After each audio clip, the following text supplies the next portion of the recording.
What's up, everyone? How you guys and gals doing? Welcome to Motorcycle Madhouse Morning Mayhem, baby. We got a lot of good stuff coming up today, especially with BACA, man.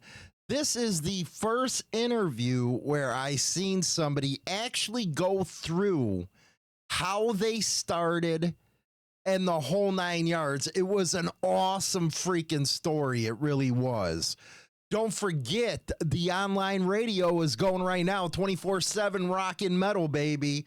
You can listen to it live, www.motorcyclemadhouse.com. We're over there going to be freaking talking on the China Doll show as well.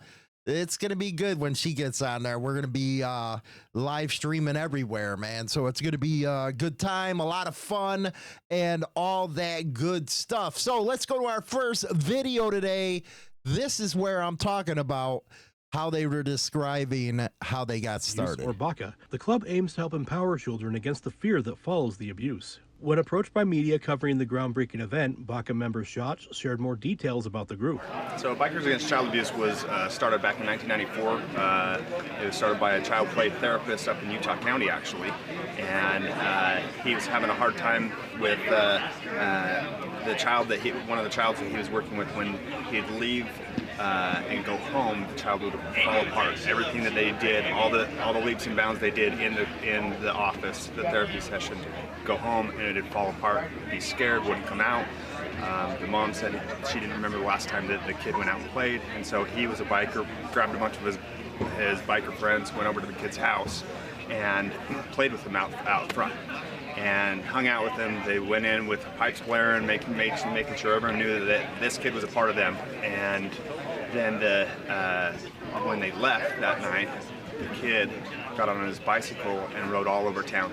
And the mom said it was the first time in weeks or months since the abuse happened that the kid was actually not scared. And so he, at that point, just said, "We've got something here. We did something that no one else can do." And to learn more, read the story.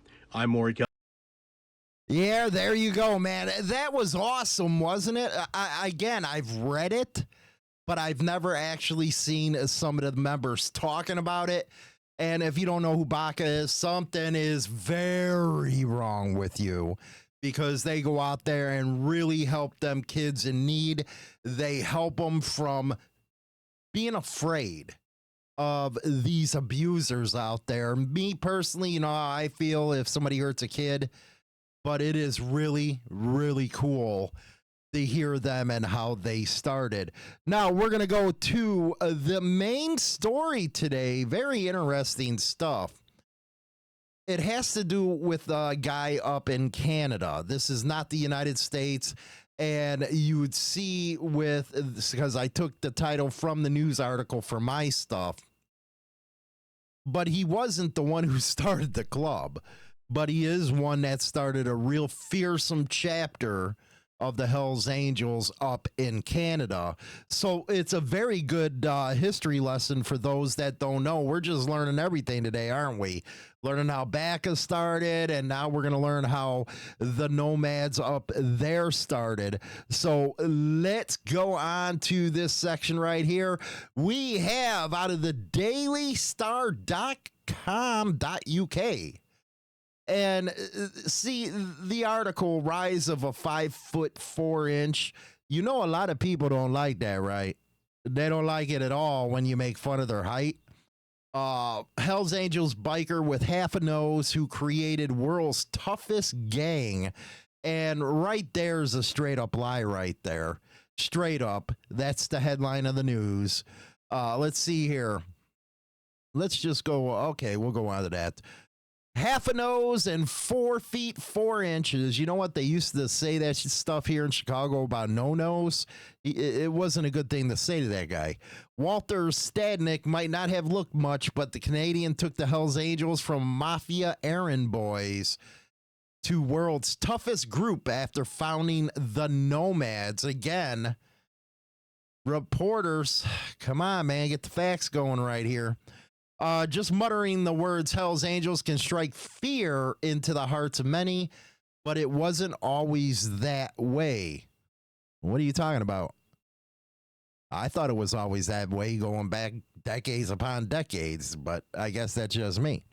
Once upon a time, they were just a small biker group who were like errand boys for the mafia, explained YouTuber Hood Chronicles. I got to go look at that now. There's a Hood Chronicles on YouTube? Yeah, interesting. Wonder if he'd like to come on and debate. Probably not. But one biker was set out to change that and transform the Hells Angels forever.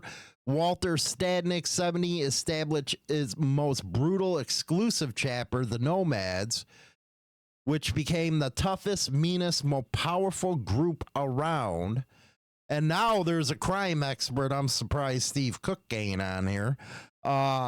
Peter Edwards told Vice, quote, "You had the Hells Angels and the people the Hells Angels let exist." I don't know what the hell that means, but the biker wasn't an American outlaw. He was 5'4", polite Canadian man. Most guys I know are polite. I don't know where they're getting all this from. From British Columbia, that never smoked nor did drugs and only drank in moderation.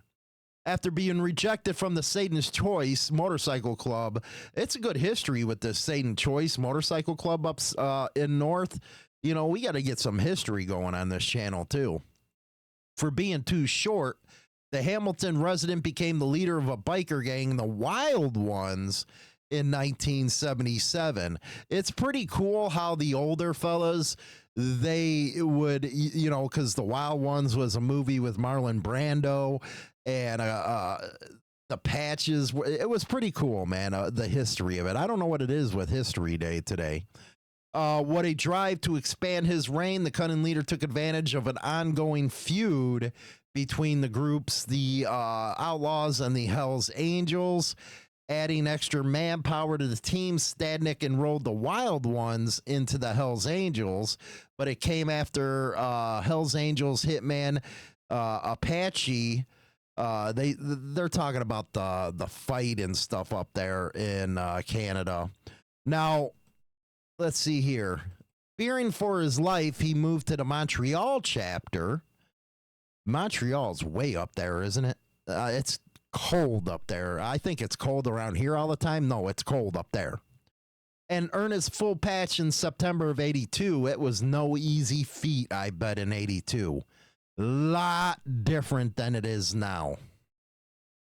He quickly rose through the ranks and earned the Filthy Few patch, which meant he would kill for the club. That's, you know what? Talk to an angel. They'll tell you to shut up about what it means. It's a club deal. And, you know, it's not true what they just put out. It's just not. Let's see here. It goes on to say Stadnick was suddenly stopped in his tracks, sustaining horrific injuries after being charged off his bike, sustaining third-degree burns, losing 2 fingers and a half of a nose. And here you guys are making fun of this guy, and he was in a motorcycle accident. What a bunch of pricks this. Well, it doesn't surprise me with the news. It don't. Then I guess with the 13 tribe, see, it's very interesting how the Angels became the largest club in Canada. Very, very interesting how it happened. And that's a subject we should explore one day. And then it just went into, you know, more nonsense that they want to push out. It talked about how the Nomad chapter, according to the article, was established on the 24th of June of 1995. And they say it's the elite group of the Hells Angels from any chapter, which all came together. And then they went on and went on and went on about everything. As far as what the media wanted to portray and stuff like that. So take it with a grain of salt with what the article had to say, because most of the time they're full of shit. You know, look at it. Look up how they became the biggest club in Canada. Fascinating stuff, if you ask me. Just fascinating. Anyway, we're going to go to the second half of the show. You can listen right on MOTORCYCLEMADHOUSE.com, or you can go over to the YouTube channel. Of course, all the replays go over on Spotify. We're going to be talking about 11 things you didn't know about strippers that are going to blow your mind, baby. We'll be right back. Introducing the all-new service from Insane Throttle, Motorcycle Madhouse Radio. 24/7 and nothing but the best in 80s till today rock and metal, baby. And here's an added bonus. You can now listen to Motorcycle Madhouse Morning Show with Hollywood and Chinatown live on the air. Go to MotorcycleMadhouse.com and bookmark the radio station and get down with the king of biker radio.